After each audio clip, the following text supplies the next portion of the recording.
If there's a situation where there are not many married people, but the brothers are not practicing and the women are, should the married men consider uh, marrying more than one wife? A loaded question. Um, it You see, with one marriage or more, there's a condition of adl, right? That someone is going to be fair and just.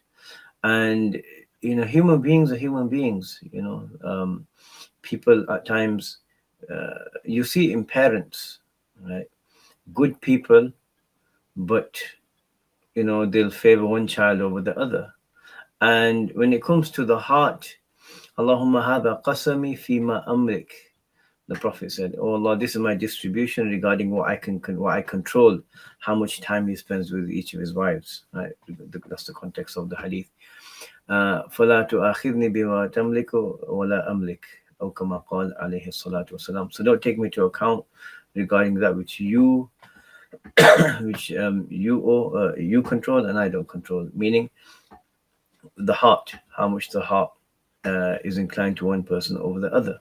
So just like being unfair to your children, favoring one over the others is impermissible. The same regard in the same matter is there with more than one wife. And how many person there is, he'll be married to someone and then he'll marry another person, right? And he's not fair. The new ones, the new favorite.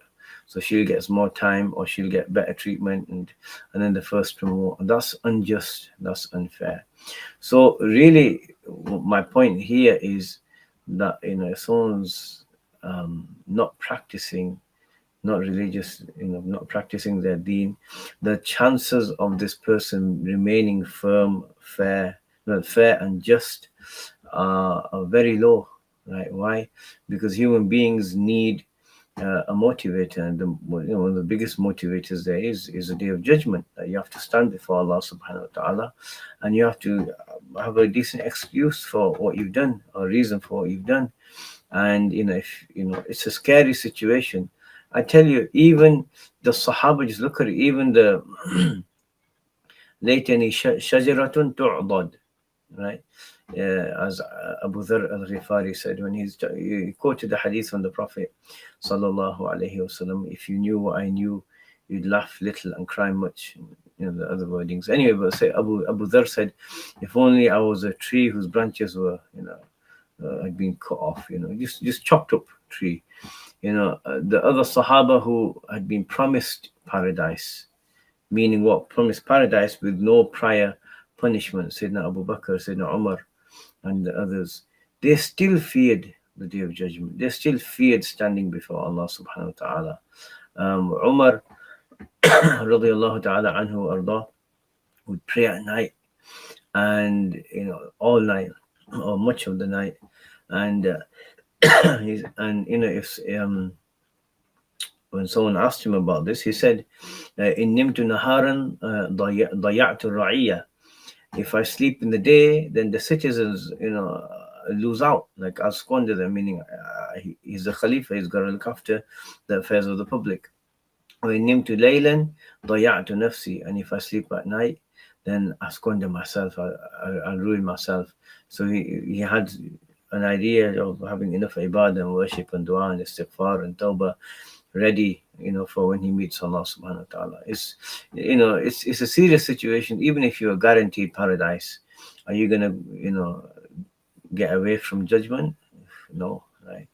Well, you could do actually. Yeah. There are people where the Prophet said will enter paradise without hisab. But if you look at the number of humanity versus the number of those people, it's a small percentage. And the intelligent person prepares, for every eventuality. Um, So if there is a situation where there are more, more men than women, and if they're not practicing, should they consider marrying more than one wife? If you think she's going to be good to her and fair to her, um, it's possible. Pray in istikhara and see how it works, with the intention of looking after her, and that will be an act of sadaqah. And beyond that, it's a general question, so it's a general answer. I can't answer. Answering, giving specifics in scenarios like this without knowing the specifics of a situation doesn't really give an appropriate answer. Okay, right. What else have we got? لا إله إلا الله محمد رسول الله